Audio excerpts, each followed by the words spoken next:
Lorna, meron bang moral obligation ng isang magulang sa anak, lalo na't may sakit?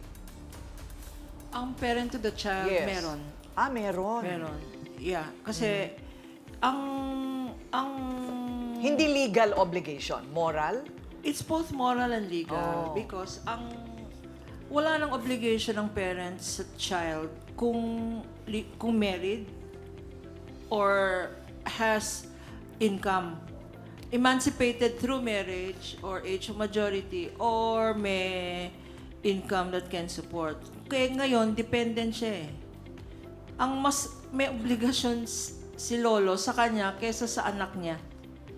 It's more direct. Siya naman, pag tinulungan ng lolo, ng tatay mo, pwede na niyang tulungan yung anak niya. So it's circular effect yan. Ayun, okay. So, well, mamaya tatanungin natin Yes. si tatay kasi ang dami na rin yung pinagdaanan dito kay Wena. So, Dr. Love, may hangganan ba ang pagmamahal ng magulang? Kailan dapat tiisin na lang ng magulang ang isang anak? Palagi naman nagtitiis ang magulang. Hangganan ng pagmamahal, ang palagi kong sinasabi, Ate Kuring, conditional love. Ang sa tao, conditional love. Mamahalin lang kita kung susunod ka sa akin, kung gagawin mo ito, kung hindi mo ko tatanggapin, bahala ka sa buhay mo. Nauubusan din ng pasensya ang magulang. Ang Diyos lang ang may unconditional love. Anumang sama natin, pagbalik natin sa Kanya, yayakapin tayo. That brings us to the story, the parable that Ate Kuring said kanina. The prodigal son. Before I go to the prodigal son, huwag nating isisi sa Diyos ang lahat. May mga taong isinisisi sa Diyos ang nangyari sa Kanya. Tandaan po natin, tayo ang umaani ng anumang itinanim natin sa buhay. Kung masama ang ating itinanim, masama ang ating aanihin. So, dapat maging responsable tayo. Sinabi ni attorney, sa katawan natin, dapat respetuhin natin ang ating katawan. Huwag nating babuyin ang katawan natin. Kaloob ng Diyos sa atin yan. Now, ang pagtalikod sa Diyos ay hindi nagbubunga ng mabuti. Palagi. Laging masama ang bunga pag tumalikod tayo sa Diyos. Sa prodigal son, ang tatay ay iniwanan ng kanyang bunsong anak. Pero hindi inabol ng tatay yung kanyang bunsong anak. Matapos kunin ng anak ang kanyang mana, lumaya siya, nagpasarap siya, iniwanan ng tatay niya. Pero hindi siya hinabol ng tatay niya. Conditional love. Pero ang tatay, araw-araw, tuwing lulubog ang araw, Ate Kuring, nandun ang tatay sa harap ng bahay, hinihintay ang pagbabalik ng kanyang alibughang anak. Tinitingnan ang bakod, ang gate. Baka bumalik ang aking anak ngayong araw na ito. Nasasabik na akong yakapin siya. Walang balita sa anak. Nang dumating ang anak, nakita niya malayo pa. Yan yung aking alibughang anak. Tumakbo siya. Sinalubong ang anak. Niyakap at inutusan ng mga katulong. Magpatay kayo ng pinatabang baka, suotan niyo siya ng singsing, damitan niyo siya ng maganda dahil nagbalik na ang aking nawawalang anak. Kapag ang Diyos ang pumasok sa puso ng isang makasalanan o sa isang taong tumalikod sa Kanya, maghahari ang pagpapatawad.